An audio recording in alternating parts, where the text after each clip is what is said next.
of reminds me of the Tree of Life in Virtual Villagers 4. Comment below if you played the Virtual Villagers games.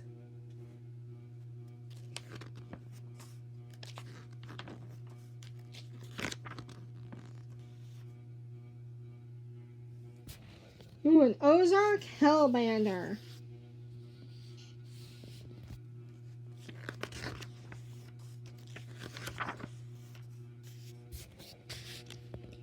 Afternoon sun picks out part of the shimmering veil of Rainbow Falls and the delicate tracery of early spring leaves.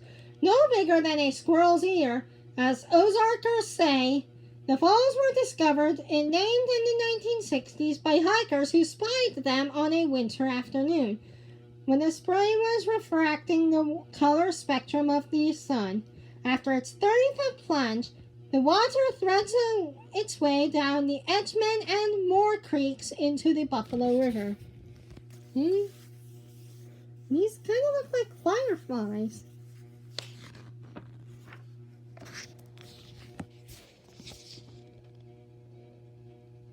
Purple phlox called Sweet William blooms above the broad beach ferns along the quiet stretch of Leatherwood Creek. The stream, which flows down through the Boston Mountains to join the Buffalo River near Ponca, Arkansas, was named for the slow-growing leatherwood shrubs along its banks. See? This is a purple phlox.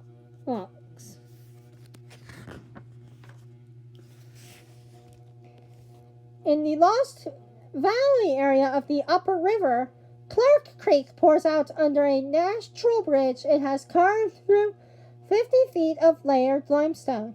The canyon-like valley was not put on maps until 1945, when a group of student explorers climbed through this aperture and found a spectacular series of waterfalls and caves. Below Lost Valley, the creek weaves down a bed strewn with moss-covered boulders. It is a small stream, only 3 miles long, but steep enough to gain powerful momentum during the early spring runoff.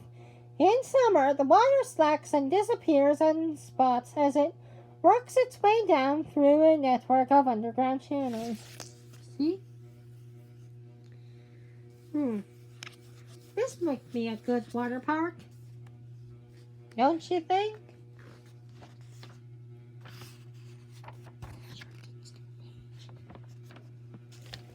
The vivid greens of sycamore, ash, willow, and witch hazel rise above a bend in the Upper Buffalo, now growing wider and deeper as more and more streams contribute to its flow. From April to June, the river is at its best. There is white water in places for skilled canoeists, and smallmouth bass make fine fishing. From July through October, the water drops and the bed runs dry in spots, only to reveal dramatically after the autumn rains. See?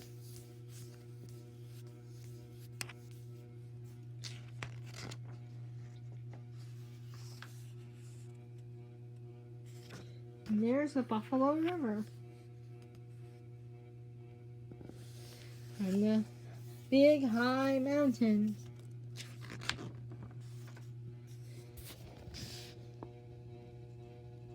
Everywhere in April woods along the river and its tributary creeks, there are masses of fragrant wild azalea, locally called honeysuckle, a shrub that often grows 6 to 7 feet tall.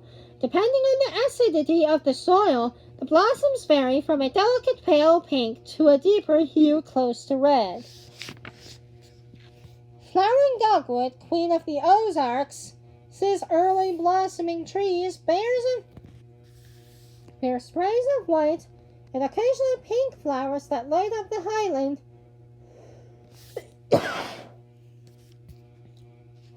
forests in spring. According to local lore, it is the sight of flowers that sets the fish to the annual period of spawning in the mountain streams.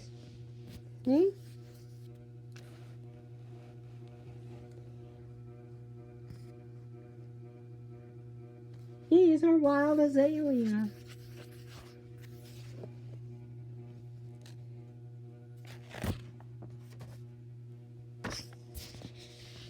A wavering plume of water, swinging it erratically with the wind, descends into Hemenden Hollow, a rugged canyon that lies within a mile of the Buffalo. At 200 feet, it is the highest free-leaping waterfall between the southern Appalachians and the Rockies. Hikers find it hard to resist when taking a shower in the sparkling water, which is broken into a spray before it hits the creek bed. See?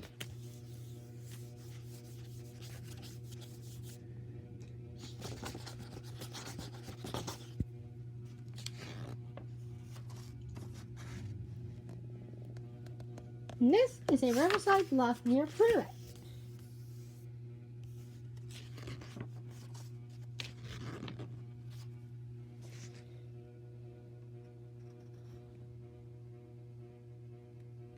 This is a collared lizard.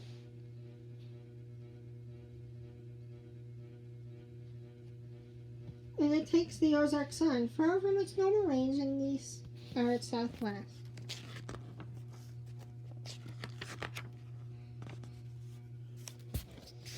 The cold, oxygen-rich, mineral-laden waters of the Ozarks provide a feeding and breeding paradise for all manners of fascinating fishes.